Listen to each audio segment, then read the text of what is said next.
Informação sobre o que acontece no país e no resto do mundo, agora no Hoje Notícias.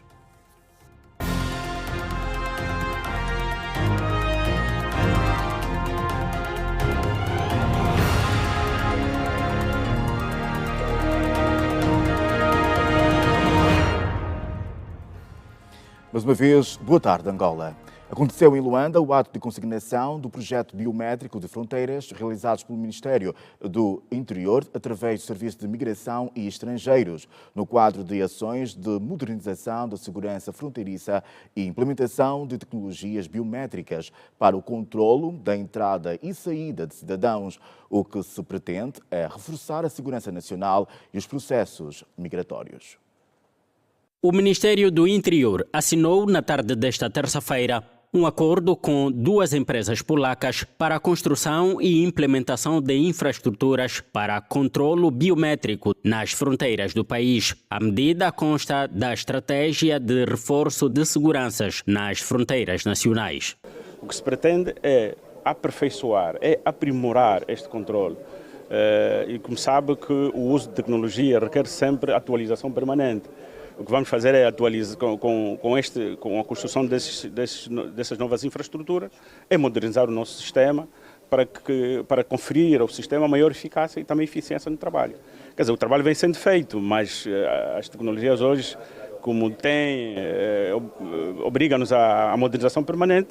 Com este projeto vamos modernizar o nosso sistema de controle fronteiriço. As duas empresas polacas vão tratar de edificar infraestruturas e equipar para modernizar o sistema de controlos fronteiriços e aumento de arrecadação de receitas. O que vai acontecer é que vai-se construir e instalar equipamentos para o controle biométrico com a intervenção da empresa da Oliveste e também da T4B. Naturalmente, quando há mais controle nas entradas e nisso, também contribui-se para a arrecadação de receita, obviamente, porque maior controle, maior arrecadação, obviamente, em termos de controle de fluxos migratórios e outras questões que têm a ver com o transporte de mercadorias e outras ações. As infraestruturas vão ser construídas em toda a extensão fronteiriça para permitir que as autoridades tenham controle das entradas e saídas de todos os cidadãos.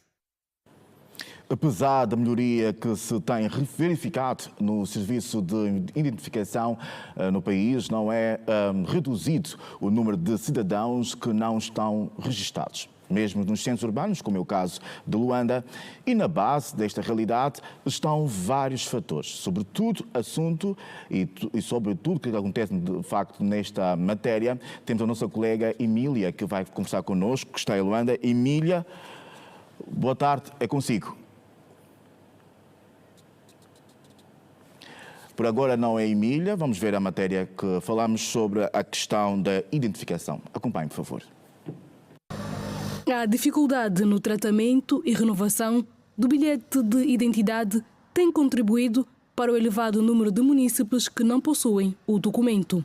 Alguns cidadãos chegam a obter o registro depois de atingida a maioridade, como é o caso de Manuela, de 28 anos, e Batista, de 26, que até o momento da nossa reportagem não tinham um BI, pois hoje, pela primeira vez, dirigiram-se a um posto para emiti-lo. Tipo, não vivia com meus pais. Então estava na aprovação na tia. Então lá não conseguia ainda ter meus documentos. É tudo de biordo mesmo, porque foi muito trabalho para mim chegar até aqui. Mas hoje, graças a Deus. A questão é que lá, naquele momento, como filha, disseram que não deve se tratar o bilhete, é só assento. Estava lá na minha tia. Por isso que eu regressei de novo aqui. O bilhete de identidade é o documento que sustenta que um indivíduo é cidadão nacional para o contexto angolano, que permite liberdades e garantias fundamentais para todos os cidadãos. Atualmente, crianças antes de 1 ano de idade já podem ter o BI, mas a realidade não tem sido esta. Residente do bairro Sanzala, Stefana João conseguiu tratar o documento com apenas 20 anos e conta as dificuldades que passou antes de obtê-lo. Para mim estudar era difícil, sim, muito difícil, porque eu tanto estudava em escola e, meus pais tinham que fazer business para mim conseguir estudar. Tanto que eu tinha também um problema na inicial, no seguro, que eu sofri um acidente. E sem documentação também não estava conseguindo fazer nada. Não estava a conseguir ter uma guia para conseguir evacuar pela clínica. Eu já sou bem grande, vou ficar mais sem documento, tudo mais. Chorava tanto, chorava. Meu pai falava, a minha irmã me disse, você já é grande, já é moça, já consegue ir na conservatória ou na administração se explicar que é assim, eles vão te dar uma solução. Eu fui mesmo lá e consegui. Nicolau Massanga afirmou que para a aquisição pela primeira vez e renovação, em alguns lugares, o cidadão precisa dirigir-se ao posto antes das 6 horas da manhã. Tiram 40 para os adultos, 20 para as crianças e 10 para as prioridades. Totalizando são 70 senhas diárias, mas o atendimento aqui nós acordamos mesmo às 4 horas da manhã ou 3 horas para poder aderir a esta mesma senha. Bem, a marcação já foi exclusiva, já não se faz mais o atendimento por via de marcação, agora é via presencial. Após a independência de Angola, a 11 de novembro de 1965, o BI passou a ser obrigatório aos indivíduos que estivessem a terminar a 4ª classe do primeiro nível do ensino de base, sem o qual não era permitido realizar exames. Atualmente, a realidade é semelhante, declarou Margarida Sebastião. Com a cópia da cédula, nós tratávamos os assuntos da escola, assim, como boletim de notas, as coisas agora com a cópia da cédula, mas agora a escola está obrigada com que ele tem que ter já o bilhete, porque ele está numa classe de exame. Pela primeira vez, a criança não paga, só demos a cópia do assento. E estamos a esperar só que nos chamam para nós entrar para poder tratar o bilhete. No entanto, Agostinho Raul, que foi renovar o BI, disse que o processo foi célere. Vim tratar a segunda via do registro, ou do bilhete de identidade. Foi rápido e foi prático. Demorou menos do que da primeira vez. A primeira via do bilhete de identidade e paguei ao banco que são no valor de 450 kwanzas. Com cerca de 600 postos em administrações comunais e municipais, o governo pretende alcançar uma cobertura nacional para a emissão do bilhete de identidade. 40 juízes desembargadores e 20 de direito foram impulsados hoje pelo Conselho Superior da Magistratura Judicial. Várias recomendações foram deixadas pelo presidente do Conselho da Magistratura Judicial, Joel Leonardo. O nosso colega Mandela Silva acompanha este impulsamento e traz mais dados. Mandela, boa tarde. É consigo o detalhe desta informação.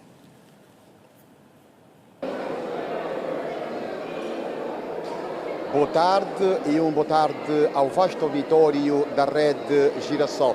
De facto, o Conselho da Magistratura Judicial está a realizar um programa de empossamento de 40 juízes desembargadores e 20 juízes de direito. Mas para mais informações, nós vamos então à conversa com Milton Cafoloma, ele que é o recém-empossado juiz desembargador. Muito boa tarde, em direto para a Rede Girassol. Acredita que este empossamento hoje vai suprir as necessidades nas outras províncias?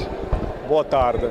Bom, foram empossados 40 juízes desembargadores e alguns tantos juízes de direito.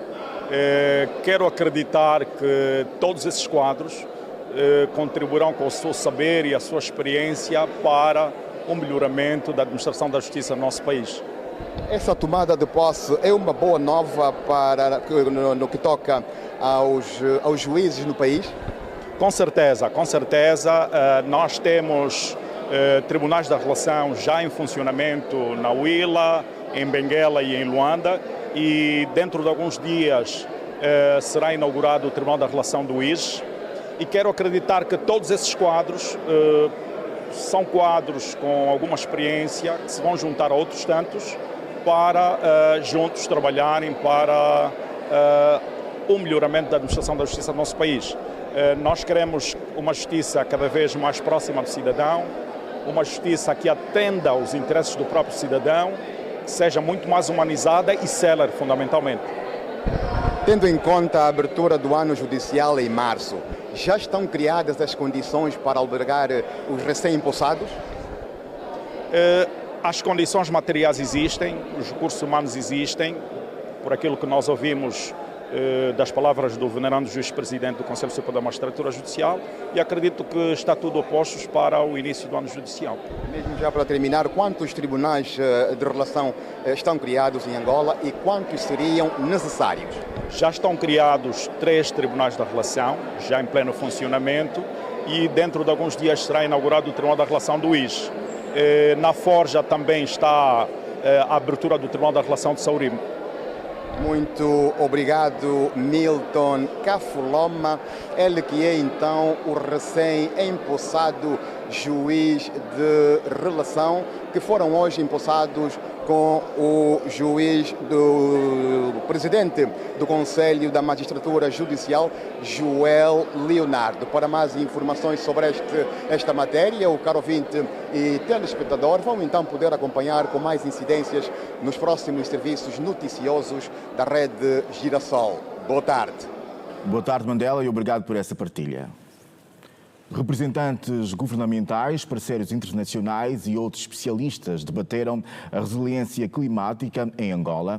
O evento teve pela frente a organização People in Need, em parceria com o Programa das Nações Unidas para o Desenvolvimento e o Ministério do Ambiente. O objetivo do encontro foi de analisar estratégias que permitam mitigar o impacto das mudanças climáticas no país e fortalecer políticas públicas voltadas para a sustentabilidade ambiental. As alterações climáticas continuam a causar efeitos negativos a algumas populações residentes, sobretudo nas regiões sul do país, onde a seca continua a ser o fator principal para as migrações, a pobreza e a insegurança alimentar. A People in Need, organização não governamental, avançou que tem trabalhado com parceiros nacionais e internacionais para encontrar soluções de mitigação, tendo já um histórico de ações como o fomento à agricultura e o acesso à água. De acordo com a responsável da organização, Marina Nicodemova, a People in Need mostra-se disponível para colaborar com o governo angolano com ações que visam o fortalecimento da resiliência climática. Nós sempre trabalhamos junto com o governo, claro, mas o dinheiro vem principalmente dos doadores. Isto também queremos mudar um pouco e queremos trabalhar como um parceiro técnico do governo e mesmo ajudar ao governo de Angola a implementar essas iniciativas para melhorar a situação das comunidades. Durante o evento realizado nesta terça-feira, foi apresentado um estudo sobre vulnerabilidades climáticas em Angola e exemplos práticos de iniciativas que podem ser replicadas para aumentar a resiliência das populações, tal como disse o especialista Pedro Mucano. Por exemplo, a nível destas duas comunidades, Kei e Cabana, o que é essencial para lá ser feito seria necessário formação em novas técnicas agrícolas, fornecimento de insumos agrícolas, para, sobretudo, facilitar a fertilização dos solos, o ensino de novas práticas para a conservação do solo e também com novas técnicas de produção e, naturalmente, fazer o financiamento dessas comunidades para poderem reforçar a sua capacidade de produção. Do contrário, se não tem água, não há vida, as pessoas, os animais morrem, há fome e agudiza-se a situação da pobreza no seio dessas duas comunidades. Em painéis de discussões, os especialistas analisaram as políticas, estratégias e fontes de financiamento para o setor, enfatizando a necessidade de investimentos em energias renováveis e na preservação dos ecossistemas.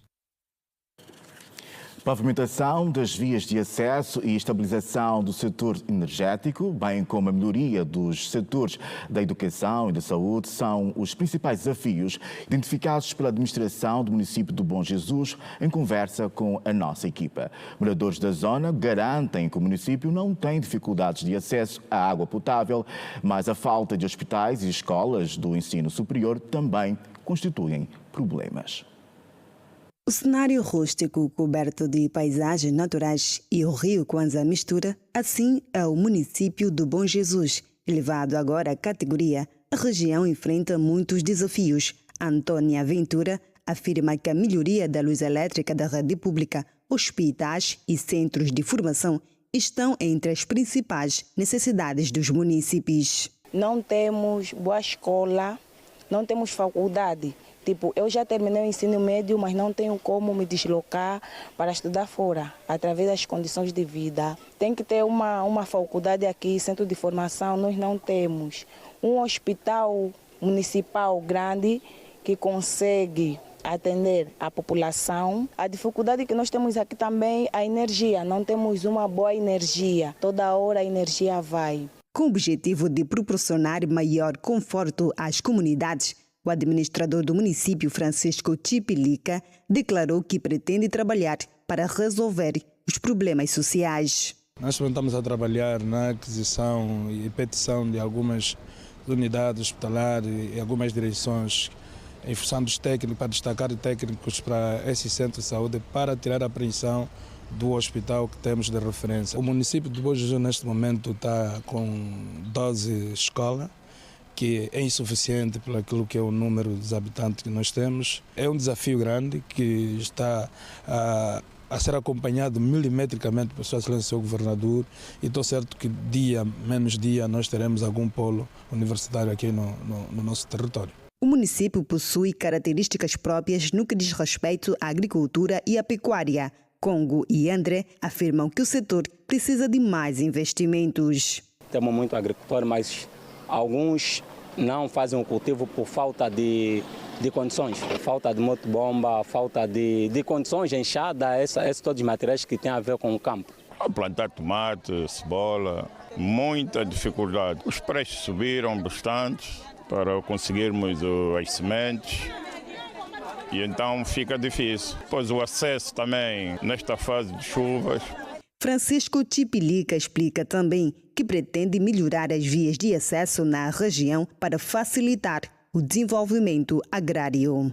Nós neste momento estamos a trabalhar no levantamento das ruas que interligam ponto a ponto da Vila de Bom Jesus e também das linhas que ligam diretamente à zona de cultivo, que são pontos de partida para termos aquilo que é a responsabilidade que nos foi dada por Sua Excelência, Sr. Governador. Nós precisamos atrair mais outros para este lado. Muitos deles reclamam também o acesso a estas zonas. Neste momento estamos a trabalhar no levantamento dessa rua, que já falamos antes, no sentido de pavimentarmos essa rua e possibilitar então os nossos investidores a chegar nesses pontos sem grandes dificuldades.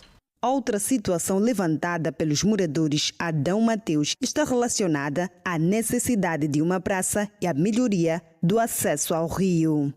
Este tem sido o trajeto utilizado pelos moradores que saem do município do Bom Jesus até Caxicane. São horas para chegar de um ponto ao outro. Os moradores garantem que as escadas que levam até os referidos barcos não estão em condições e que, por altura das chuvas, os moradores correm grandes riscos. Aqui só que anda mesmo mal é aqui. O nosso caminho daqui do porto para o morro. E está todo mesmo mal, isso aqui anda mal, isso tudo. Está mesmo mal aqui na nossa área do Bom Jesus. O porto vive mal, mesmo para subimos a racha, como cai chuva, as pessoas ficam a cair, vai dali, meterem escada, não sei como, a praça toda à toa, não tem condição. O ministro do Interior, Manuel Homem, terminou a sua jornada de trabalho na província de Benguela, onde constatou e foi informado sobre alguns fatores que impedem a boa atuação dos órgãos afetos ao setor que dirige. Alguns desses problemas, segundo Manuel Homem, podem ser resolvidos com o uso de recursos locais. Ao falar à imprensa em gesto de balanço dos 2 dias de estadia na província de Benguela, o ministro do Interior reconheceu as dificuldades existentes nos serviços prisionais depois de ter efetuado a sua última visita na penitenciária do Cavaco. Temos a necessidade de, entre outras, vedarmos esse espaço penitenciário. Em relação a esta matéria, nós já tomamos decisões prévias, estamos em fase de execução para que, usando os recursos locais, possamos, com uma iniciativa da Delegação Provincial do Ministério do Interior e dos Serviços Penitenciários Locais, possamos iniciar a vedação desta penitenciária que, como todos podemos observar, não reúne as condições de segurança necessárias para seu funcionamento regular. Manuel Homem disse, por outro lado, que os serviços de segurança no país têm a situação da criminalidade controlada. Os níveis de controlo da criminalidade estão devidamente assegurados. os órgãos do Ministério do Interior, nomeadamente da Polícia Nacional, do SIC, dos serviços prisionais, tenham o controlo da situação operativa da província. Encontramos desafios que temos que continuar a vencer na província, nomeadamente a melhoria das condições das unidades policiais, um pouco por toda a província. Temos desafios dessa natureza. Também a situação degradante em que identificamos a direção provincial do Serviço de Investigação Criminal e também do Departamento do DIP da província de Bengala. A província de Benguela, no âmbito do PIM, ganhou 2 delegações municipais do MINIT nos municípios de Benguela e de Lubito. Na ocasião, o governador provincial de Benguela deu nota positiva.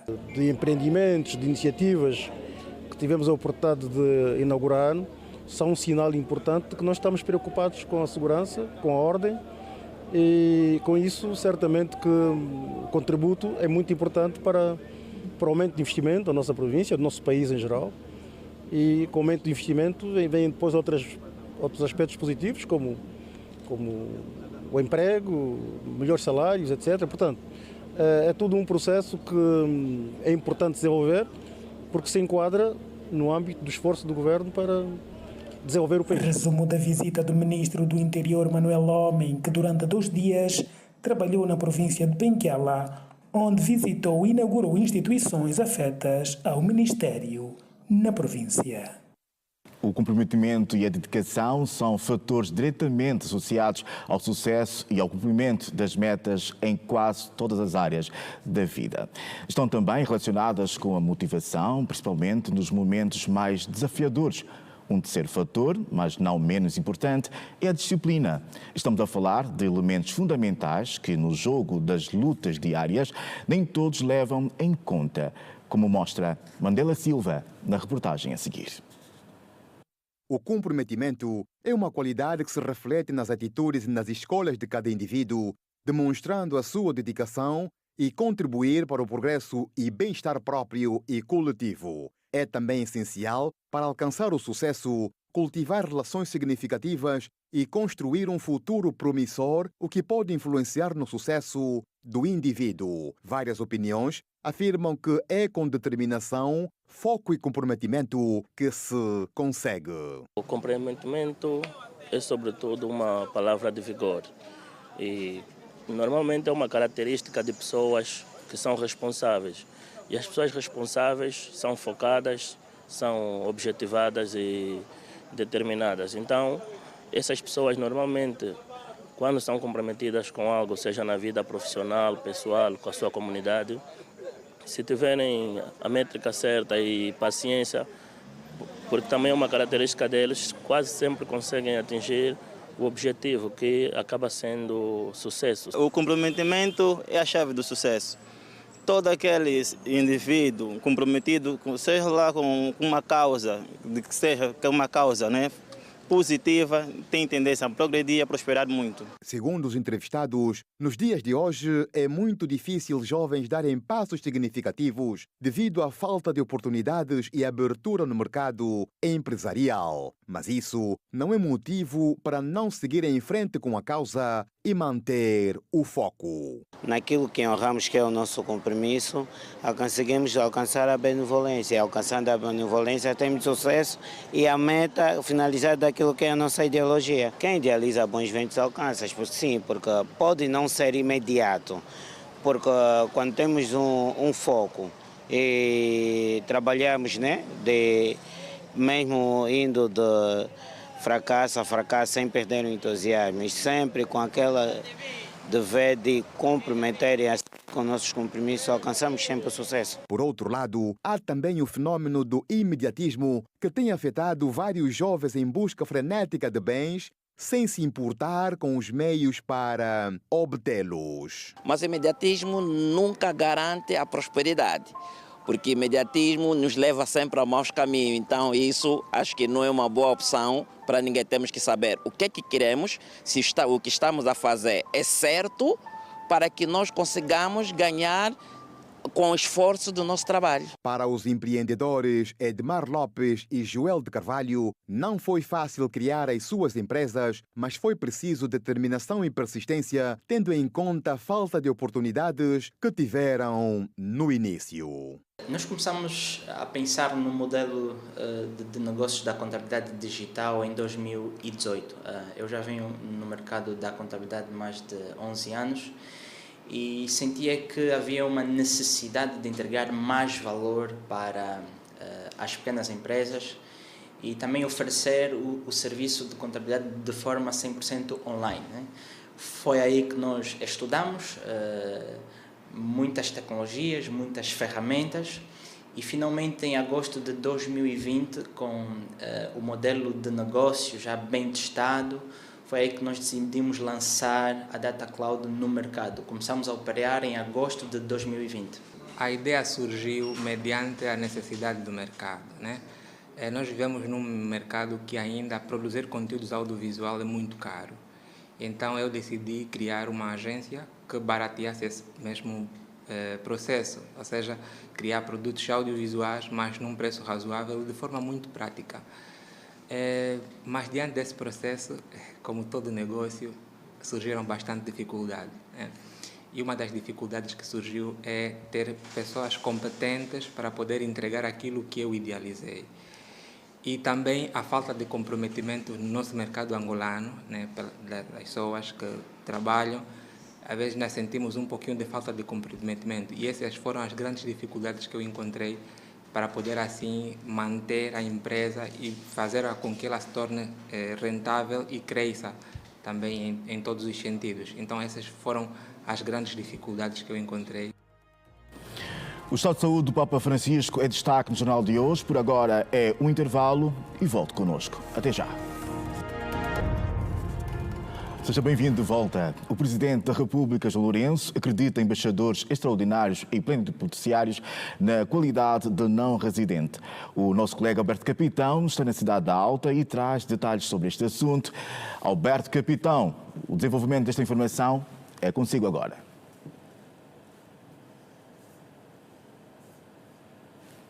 Viva, muito boa tarde. O Presidente da República, João Lourenço, acreditou na manhã desta quarta-feira 5 diplomatas que vão agora representar os interesses de 5 países diferentes da Europa, da América Latina, mas também da Ásia, aqui em Angola. Falamos do embaixador extraordinário e plenipotenciário não residente do Peru em Angola, José Javier Chao, um diplomata com 59 anos de idade, experiências acumuladas em França, Espanha, Argentina e também na Rússia. Tem residência fixa neste momento em Pretória, África do Sul. O embaixador Chao já disse que quer trabalhar com Angola no sentido de facilitar a inserção deste país na comunidade de desenvolvimento da África Austral e também da CPLP para melhor conhecer, bem como reforçar a cooperação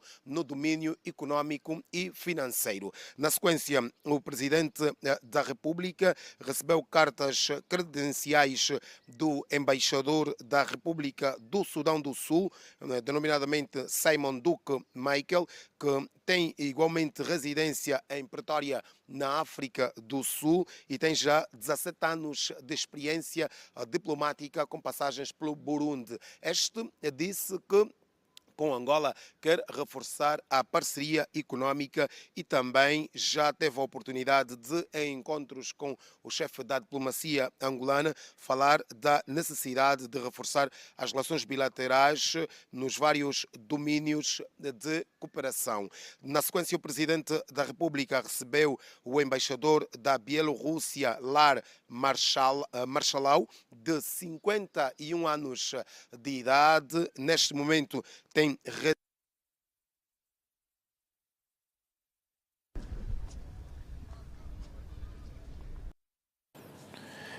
Vamos voltar a este assunto assim que estiverem as condições reunidas.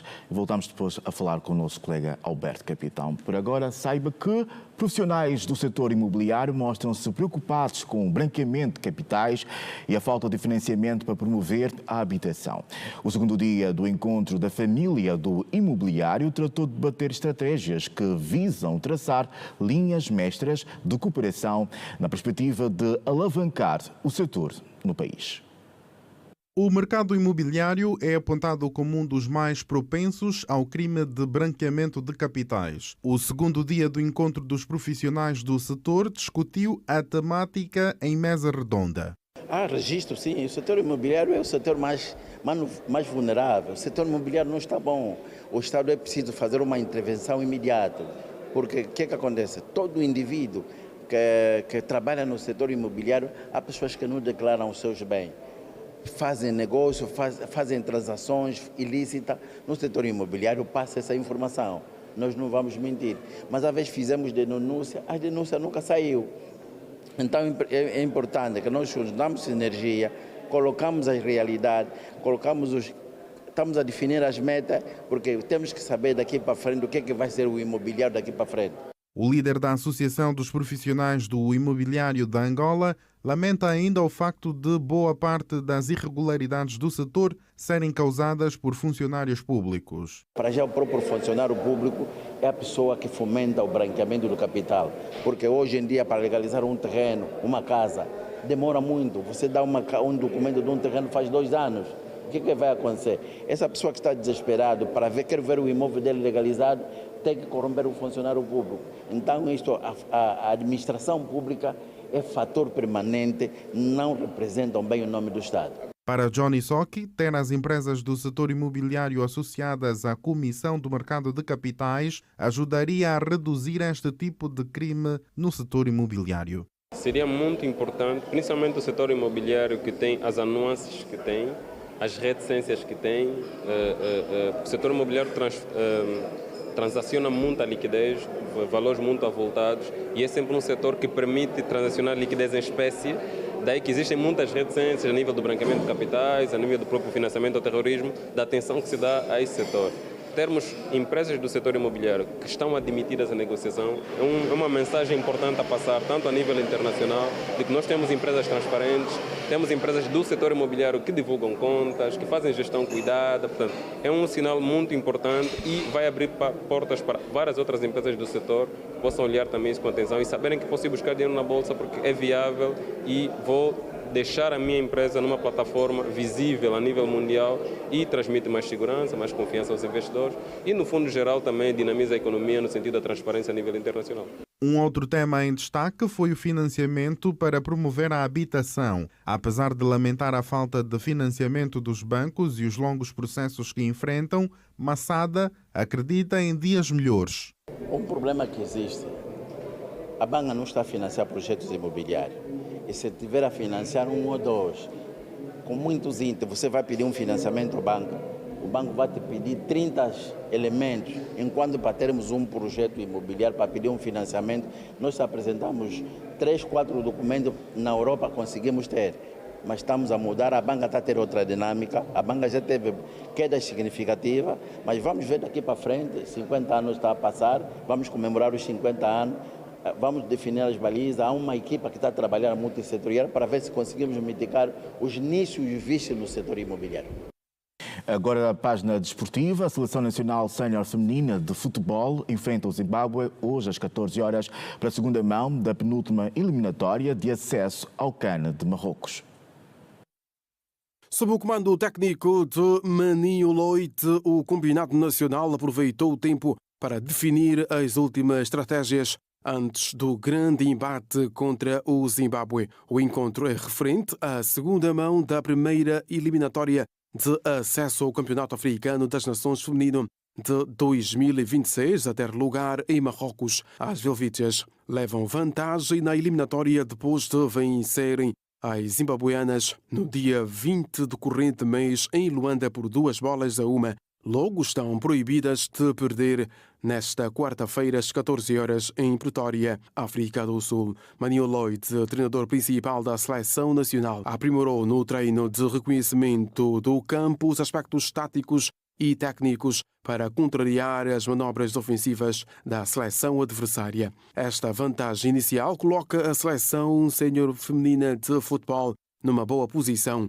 mas o conjunto sabe que ainda há um longo caminho a percorrer para garantir a qualificação para o CAN de Marrocos. 1º de agosto, o Interclube é o duelo de destaque da jornada número 18 do Girabola. O encontro colocará frente a frente o terceiro colocado com 33 pontos e o sétimo com 24. Militares e polícias encontram-se pela 52ª vez. Na primeira volta do Girabola, o Interclube igualou-se em golos frente ao 1º de agosto. Os militares levam vantagem no histórico de confrontos com 29 vitórias contra apenas 5 dos polícias. A partida acontece hoje às 16 horas no estádio 22 de junho. A jornada número 18 reserva ainda outros pratos quentes, por exemplo, o Sagrado de Esperança, sexto colocado com 25 pontos, contra o 12º Recreativo do Libolo com 17 pontos. Às 15h30 no Dundo, a formação da província do Kwanza Sul leva vantagem nos confrontos já realizados. São no total 12 triunfos contra 9 da equipa da Lunda Norte. 12 empates em 33 jogos. O líder Petro de Luanda, com 43 pontos, será pela frente. O quarto colocado, com 27 pontos, o São Salvador do Congo. Um reencontro entre o jovem jogador Ilídio e o seu antigo treinador Flávio Amado. Já o segundo colocado, com 38 pontos, o Ilhéu de Bengala, enfrentará o Lanterna Vermelha Isaac de Bengala. Na primeira volta, o Ilhéu venceu por 4-1. Estão ainda reservados outros jogos, como o Bravos do Mequi, que recebe o Luanda City no Mundo do Leno. A Académica do Lubito vai defrontar o Desportivo da Lunda Sul. O Desportivo da Huila encara o Cabo Escorpo do Palanca e o Carmona do Is vai medir forças ante a formação da Santa Rita de Cássia. Caporal, ponta de lança do Ilhéu de Bengala, é o melhor marcador da prova com 14 golos, seguido do avançado do São Salvador do Congo, Lito, com 8 tentos, mais um que o extremo direito do Interclube, Betinho, com 7 golos. Ainda sobre o mundo esportivo, o 1º de agosto começou com vitória. A Final Four do Campeonato Provincial de Basquete de Luanda, ao derrotar a turma das Formigas do Kazenga no pavilhão multiuso de Luanda por 78-44. As comandadas de Paulo Macedo tinham a vida facilitada desde os instantes iniciais da partida, frente às meninas de João Formosa, que apareceram muito aquém do que estão acostumadas a fazer. No segundo quarto, o 1º de agosto já vencia por 14 pontos de diferença, 40-26. O terceiro período foi das Formigas, ganharam por 1 ponto do parcial. No entanto, no fim dos 30 minutos, a vantagem era militar por 53-40. No último período, as militares mostraram toda a experiência que levam no basquetebol nacional ao converterem 25 pontos contra 4 das Quissondes do Kazenga, deixando o placar final em 78-44. Apesar do resultado volumoso, Paulo Macedo sublinhou não ter gostado do duelo da sua equipa, ao passo que nas Formigas, João Formosa reconheceu o poderio da turma militar. Como vemos aí no resultado final, 34 pontos de diferença, que espelharam uma certa superioridade do 1º de agosto. É claro que o 1º de agosto teve que recorrer às suas atletas mais experientes e foi visível, porque quando jogas contra uma Cristina Matquite, tens que saber que vais ter muita experiência no campo, vais ter muita experiência e as colegas dela souberam jogar com ela e pronto. Aquilo foi um show de Cristina Matquite que fez toda a diferença, mas ainda assim também lamento porque hoje nossos ataques hoje não funcionaram, nossas bolas não entraram, nós mesmos não conseguimos lutar para vencer hoje. Nós não podemos estar satisfeitos por aquilo que fizemos, podíamos ter feito muito mais, cometemos muitos erros, que vamos já amanhã tentar retificar isso, porque vem aí 2 jogos mais complicados. A nossa intenção é vencermos o campeonato provincial e para isso temos que cometer menos erros. Portanto, nós estamos a fazer a nossa parte, esperemos que outra parte também faça deles. Estamos com alguns problemas e temos que resolver internamente. A extremo poste do 1º de agosto, Avelina Peso, terminou o encontro com 22 pontos, 2 assistências e 4 ressaltos. Magda Mussul, no lado das Formigas do Kazenga, fez 23 pontos. Na próxima quinta-feira, o 1º de agosto recebe no mesmo recinto o Interclube, enquanto as Formigas do Kazenga visitam o Sporting de Luanda. A comuna de Barra do Kwanza, no município de Belas, debate-se há vários anos com problemas das vias de acesso e de energia elétrica da rede pública. O município foi hoje radiografado pelo governador de Luanda, Luís Nunes. O nosso colega Simão João acompanha a jornada e tem mais detalhes. Simão, boa tarde. O desenvolvimento dessa informação agora é consigo.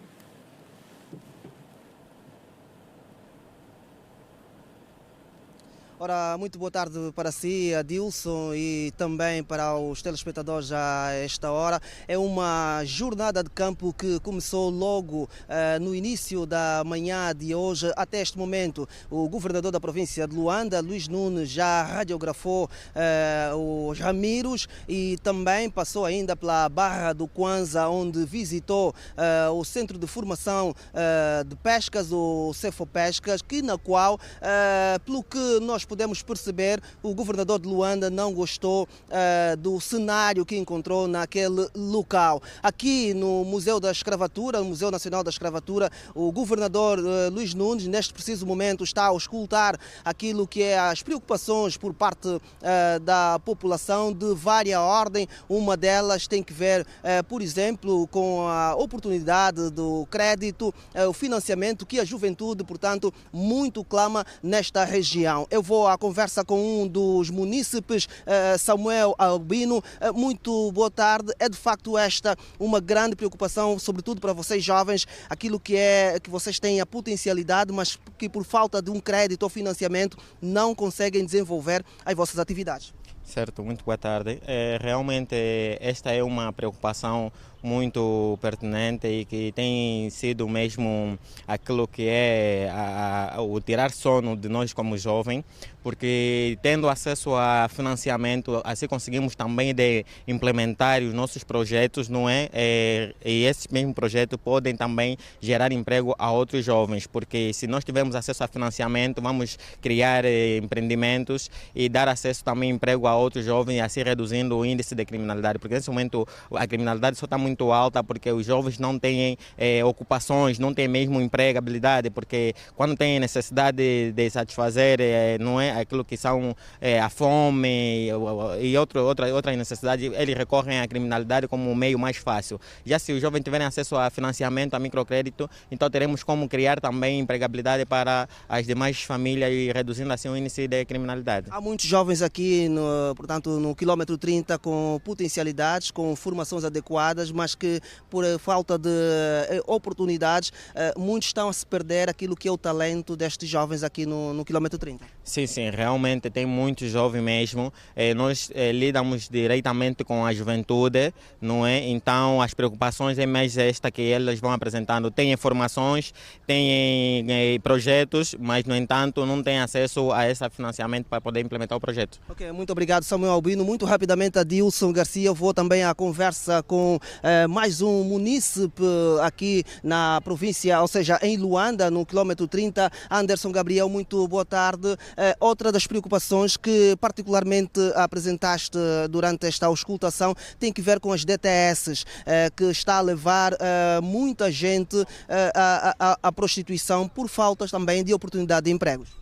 Com certeza. Já nesse exato momento agradecer o senhor governador pela oportunidade, dizer que as DTS têm preocupado, o índice de DTS tem preocupado de forma alarmante o Belas, dizer que é importante verificarmos nessa questão, porque as doenças transmissíveis sexualmente aumentando de número alarmante, teremos uma juventude não só só uma população mais frágil. É importante também verificar dois aspectos, que a questão da saúde e a questão da educação é um elemento principal, e trazemos aqui como preocupação para o seu governador essas questões. É importante também verificar o número, aumentar o número de escolas no município, para que tenhamos nas décadas vindouras uma juventude ou uma população mais educada e, consequentemente, teremos Angola melhor. Muito obrigado, Anderson Gabriel, um dos munícipes de Belas, que também acompanha esta auscultação do governador da província de Luanda, que ainda vai se deslocar até o Benfica, onde vai visitar no bairro Mundial a ponte do Rio Ala. É também uma das grandes preocupações daquela comunidade. Adilson Garcia, este apontamento possível aqui no Museu da Escravatura, onde decorre esta auscultação, que está a ser então presidida pelo governador da província de Luanda, Luís Nunes, que nós vamos poder trazer mais desenvolvimentos em próximos serviços de informação da Rede Girassol. Boa tarde. Boa tarde, obrigado. Tomamos boa nota.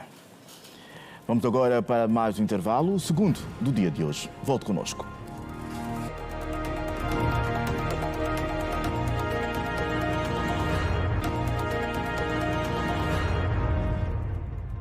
Seja bem-vindo. Começamos esta parte com a atualidade internacional. O Papa Francisco continua em estado crítico, mas teve uma noite tranquila e está a descansar, segundo o Vaticano. O pontífice enfrenta uma dupla pneumonia e está internado desde o dia 14 de fevereiro, em Roma. Os médicos dizem que o quadro é complexo. Ainda em estado crítico, o Papa teve uma noite tranquila no hospital e continua a descansar, segundo informou o Vaticano na manhã desta quarta-feira, e que não deu mais detalhes. O pontífice, de 88 anos, enfrenta uma pneumonia dupla e está a passar pelo seu 13º dia no Hospital Gemelli, em Itália. Esta é já a maior permanência hospitalar de Francisco em quase 12 anos de papado.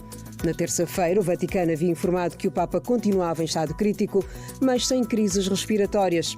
De acordo com a Santa Sé, o pontífice retomou parcialmente os trabalhos. Na segunda-feira, ele já tinha tido uma reunião e conversado ao telefone com o pároco de Gaza, uma rotina que ele vinha a manter desde o início da guerra entre Israel e o Hamas. Também na terça-feira, o Vaticano disse que o Papa Francisco reuniu-se com membros da Igreja Católica no hospital para deliberar sobre candidatos a se tornarem santos. A reunião ocorreu com o secretário de Estado da Santa Sé, o cardeal Pietro Parolin, e com o seu vice-secretário Edgar Penha Parra. No encontro, Francisco também aprovou decretos para 5 beatificações e 2 canonizações. Nesta terça-feira, o Boletim Oficial da Santa Sé publicou os decretos aprovados pelo pontífice. Aviões militares de Israel bombardearam a cidade de Kawesh, no sul de Damasco, na Síria, nesta terça-feira. De acordo com a imprensa local, instalações militares foram atingidas. Outras explosões também foram ouvidas numa província no sul do país. Segundo as forças de defesa de Israel, os alvos eram centros de armazenamento de armas. Os militares justificaram o ataque, afirmando que a presença de forças no sul da Síria representa uma ameaça aos cidadãos israelitas. O bombardeio ocorreu durante horas e depois de a Síria ter acusado Israel de realizar uma operação terrestre no sul do país e exigir a sua retirada imediata com as tropas. O presidente dos Estados Unidos, Donald Trump, anunciou nesta terça-feira um plano para vender um visto que dará direito à cidadania americana a imigrantes ricos, chamado Gold Card. O documento custaria 5 milhões de dólares. Segundo Trump, o objetivo é atrair estrangeiros dispostos a investir e gerar empregos nos Estados Unidos. O presidente afirmou que o programa pode entrar em vigor dentro de 2 semanas. Trump disse que espera vender até 1 milhão de vistos. Segundo ele, empresas americanas também poderão usar o programa para contratar trabalhadores qualificados. O secretário do Comércio, Howard Lutnick, afirmou que o Gold Card pode substituir o atual programa para investidores, conhecido como EB-5.